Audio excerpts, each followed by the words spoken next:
হবে। দেখেন গলাগলি চালু যাইবো, ওই সবাই বকশিস দিবে নিতে, ঠিক আছে? হ্যাঁ, ঈদ মোবারক। আসসালামু আলাইকুম, সবাইকে ঈদ মোবারক। তো আজকে আমি দেখাবো ঈদের সকালবেলা কিভাবে কাটলো আমার।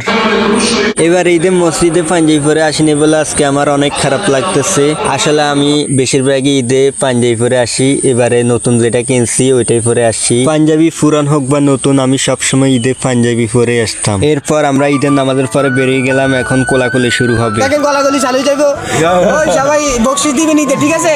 বন্ধু এই তো, আর বন্ধু বকশিস সবার দোয়া করবেন আমাদের জন্য, দুজন যেন বকশিস যায় বেশি বেশি, ঠিক আছে?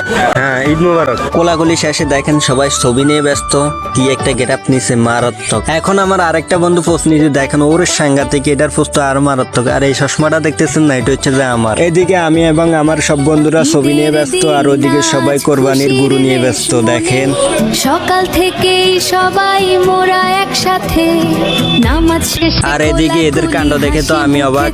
একজনে পোস্ট নিছে, ক্যামেরাম্যান তিনজনে দেখেন ছবি তুলতেছে। আপনারা দেখলে অবাক হবেন, এদের মধ্যে একজন বোতল মার্কে ক্যামেরা, বোতল দিয়ে কিভাবে ছবি তুলতেছে। ঈদ মোবারক, ঈদ মোবারক। কত ছবি তোলার কত স্টাইল, মারাত্মক স্টাইল।